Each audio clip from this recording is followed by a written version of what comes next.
Assalomu alaykum, hurmatli radio anglish do'stlar. Bu qadimgi roman anglish saytimizda Söngül Canishib xonim yozgan Ko'z yoshidan namdalgan zimin nomli tarixiy aslining 18 aprel nomli bobi davomli qo'ziringlarda bo'ldi. Atganlik tekshirish oldida doktor sestralarning kechilik dijornistin doklab boshlandi. Ahmed akaning holi nachar ko'rindi. Chiroylari sarg'ayib, uruqlab ketgandek, butun badani titrab ketdi. 15 minutlik kashlik dijorlik dokladda 3 qatim hojatxonaga berib keldi. Ahmed akaga bu ish qattiq ta'sir qilgan bo'lsa kerak. Chiroylari va ruhiy holatida birdamning ichida o'zgarish bo'lib ketdi. Demismi, hayotning yo'linishi eg'ir kulfatni ko'rsatib turadi. Hammamiz mushu qorong'ulikqa ketib boramiz. Doklad xulosalarini qo'limdagi daftarga yozib o'tdim. Bir Xanzo doktor kelib, "Sizni birsi chaqiryotdi", dedi. Sirtqa chiqsam, Zubayda chaqirtibdi. U meni ko'rib, "Seni Umarjon yotoqda saqlab turdi", dedi. Endi qanaqa qilaman? Tayliq shu materiallarni topshir deb kelgandi. Qandaqla bo'lmasin, u materiallarni topshirmayman. Bir amal topsam bo'ladi, degan xiyol bilan kelsam, yotoqning oldida Umarjon saqlab turibdi. "Materiallarni menga o'tkazib bering", deb yotoq qarab mangdi. "Materiallar bu yerda emas, shahardagi uyda", dedim. "Shaharda qanday uyingiz bor?" deb so'radi Umarjon menga burilib qarab. "Cho'ng dadamning uyida, mening kiyim sandig'imning ichida", dedim. "Undaq bo'lsa yuring, birga berib elib kelaylik." Allah, bu qiyin ish bo'ldi. Endi buni qanday joylash kerak? Menimda har turli o'ylar o'tishga boshladi. Biz avtobus bekatiga yetib keldik. "Uyinglar qayerda?" Xiyolimni Umarjonning so'zi buzdi. "Bizning uy Shimxo kitobxonasidan yuqoriroq, Rus klubiga yaqin joyda."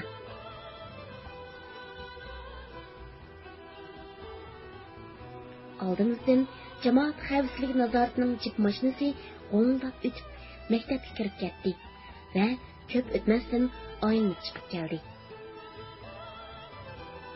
"Mana bizning mashina, shuning bilan boraylik." Umarjon mashinani to'sdi. Ichimda, "Xudoyim to'xtamasa bo'ptikan", deb tilab turatdim. Degandek, mashina to'xtamay o'tib ketdi. Mashina ketgandan keyin Umarjon xijolat bo'lgandek kulib, "Yangi shofer ekan, meni tunimadi, avtobus bilan boraylik", dedi. Ko'nglimda har turli xiyollar, o'ylar bilan materiallarni qanday qilsam bermasman degan narsalarni o'ylaydim. Keyin xiyolimga mundaq bir o'y fikr keldi. Bizning uyda yo'g'on bir eg'iz ombar uyimiz bor bo'lib, materiallarmi ana shu uyda edi. U uyning o'tirisida yozda muz silib yemaklik saqlaydigan, kengligi 1,5 metr keladigan, 3 metr cho'nqurlikda yasalgan bir o'ri bor edi.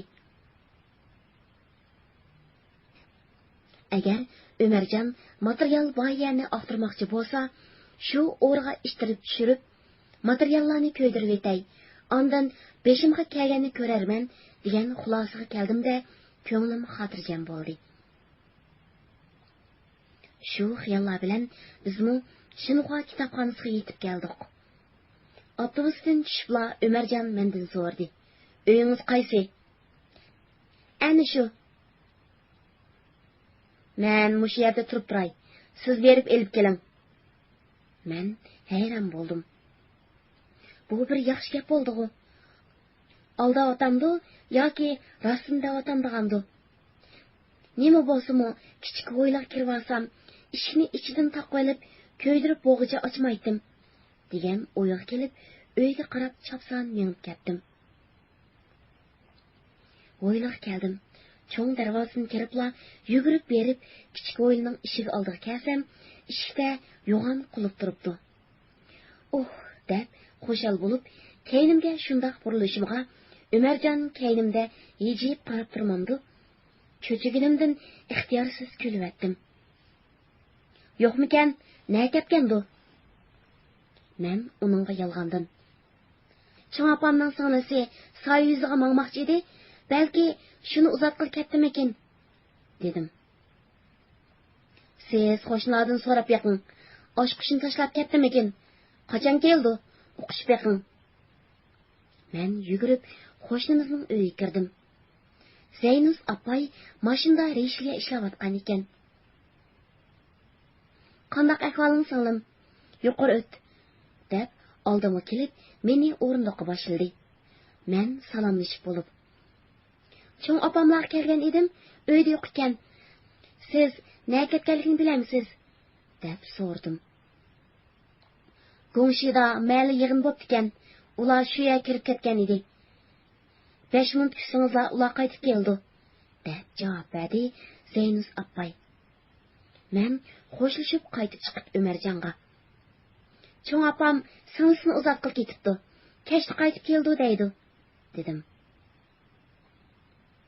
Umarjon soatiga qarab qo'yib, "Undaq bo'lsa, hozir soat 10 bo'ldi. Cho'ng dadingiz ishxonaga kelar balki. Biroz kutib turaylik." "Yo'q, cho'ng dadam tamog'ini idorasi deydi. Soat 5-6larda keldi", dedim. Umarjon biroz o'ylanib turib qolib, "Undaq bo'lsa qaytaylik.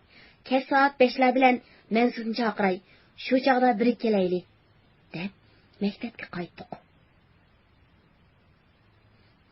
Men yotoqqa kirib, chopinimni yechib, platya, ya'ni kostyum shaklidagi astarsiz kiyimni kiydim. Yanchiqimga avtobus bileti uchun pul va uyning oshqochini elib doktorxonaga ketdim. Men tushlik orom elish vaqtida u materiallarni ko'ydirib o'tishim kerak. Uningdan boshqa vaqtda mumkin emas. Agar bu vaqtdan kech qolsam, endi butunlay kech qolman. Bu odam uyni ko'rib oldi. Menga demay, o'z kelib, maylicha oqtirib, o'z elib ketishni o'ylayotgandi. Shuning uchun men uningga materialni cho'ng dadamning uyidagi sanduqda deb yolg'on aytib qo'ygan edim. Men qandaqla bo'lmasin, uningdan baldirib berib, ishimni bajarmasam, bu vaqtdan qolsa kech bo'ldi, deb ko'nglim aldirab turadi. Doktorxonaga kirsam, soat 11dan 20 minut o'tibdi. Men qaytib kirib, xaltimni kiygicha bizning muallimimiz qaytib keldi va meni ko'rib, "Sening karvatingga bir og'riq keldi.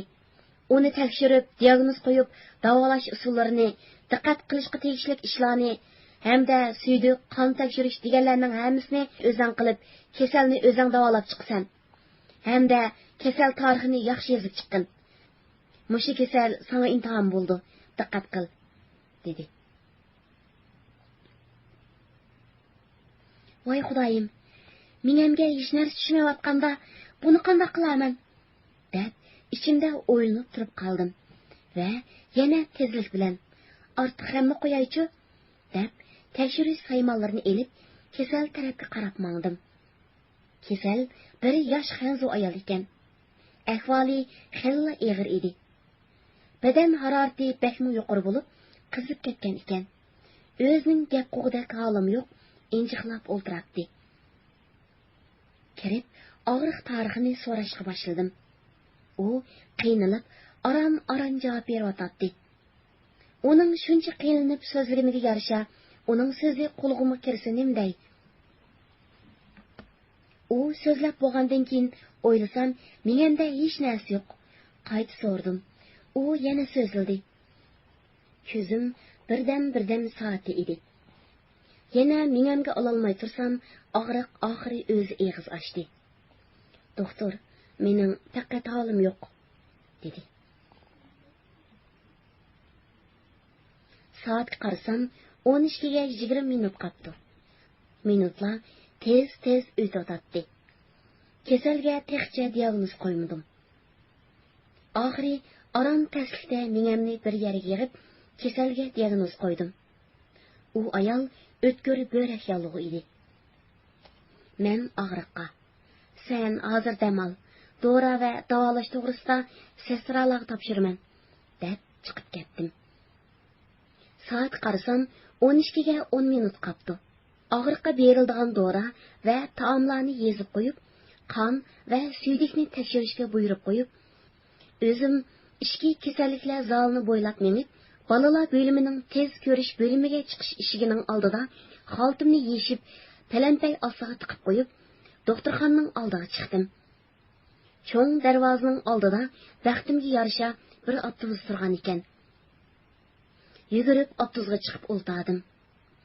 Qarasam, menga tunish bo'lmagan, so'roq ustida o'ltirgan Xanzu avtobusda o'ltirdi. Voy xudoyim, qandoq qilaman, deb avtobusning o'rindiqiga beshimni qo'yib o'ltirib oldim.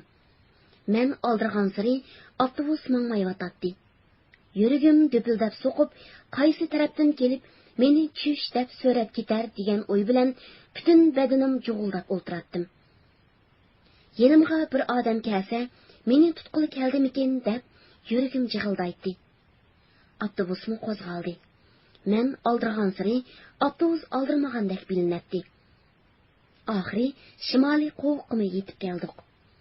Yelqi men ansirgan Xanzu, men oqshom ko'rgan so'roqchi emaskan. Shimoliy qo'vq kelganda tushib qoldi.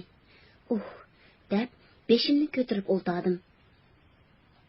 Qo'rqqanga qo'sh ko'rinibdi, quyrug'i bilan besh ko'rinibdi degandek, avtobusga chiqqanligi Xanzu shu oqshomgi Xanzuga o'xshaydi.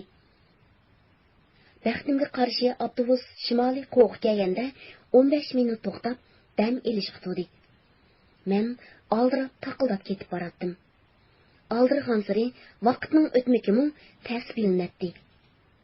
Ichim titildab avtobusdan tushib, avtobusni ittirib mang'um keldi. Shoferga chapsam mang, deb vaqirg'um keldi. Atrofdagi hamma narsa mening ko'zimga ko'rinmayotdi. Bütün kallamda shu materialning ishlari bor edi. Atrofimdagi narsalar menga xo'sh yoqmaydi. Biz shimoliy qo'qda turganda, jamoat xavfsizlik nazoratining yilqi jip mashinasi shahar tarafga qarab kirib ketdi. Apla, bular bizning uy qarab ketyotdi. Tushlik dam elish vaqtida cho'ng dadisi kelganda ulgurib borayli deb ketyotdi. Endi qanday qilaman? Ulgurmadim, deb ko'nglim yerim bo'lib ketdi. Endi borsam bo'larmi? Bormasam bo'larmi? Agar men borganda ular bor bo'lib qolsa, ish yomoniga chiqadi. Bizninkilarning ishini eg'riltishi mumkin. Balki ular hamma narsani qattiq aqtirib, materiallarni tepib olishi mumkin. Herkes kaynimga yonmayman. Mushu ishni bitirmay tashlab qo'yishga bo'lmaydi. Balki jamoat xavfsizlik nazoratining mashinasi boshqa yerga borgandi, degan xiyol bilan yana ko'nglimni tishlandirdim. Avtobus qo'zg'aldi. Men oshundoq turli xiyollar bilan o'ltirib, kitobxonning oldiga kelib qolganimni bilmay qoldim. Avtobusdan tushibla oldi kaynimga qaramasdan cho'ng ko'chada yugurdim-da, bizning o'yla darvozasi oldiga keldim. Degandek, jamoat xavfsizlik nazoratining qarjib mashinasi bizning eshik oldida turibdi. Allah xudo, bular ketdi-da, deb mashina yenida to'xtadim va ichiga qaradim. Hech kim yo'q edi. Bular uyda o'xshaydi, deb o'yladim-da. Nima ko'rsam ko'rdim bo'ldi, deb qo'raga yugurib kirsam, cho'ng opam namoz o'qish uchun o'yilning o'tirsida tahorat ilib o'tiribdi. Ko'zlarimga ishonmasdan turib qoldim. Cho'ng opam xotirjam holda, "Kel bolam, uyga kir", deb salomlashdi. "Uyda birisi bormi, cho'ng opa?" deb men uyga qaradim. "Yo'q, birarsi kelmoqchimidi bolam?"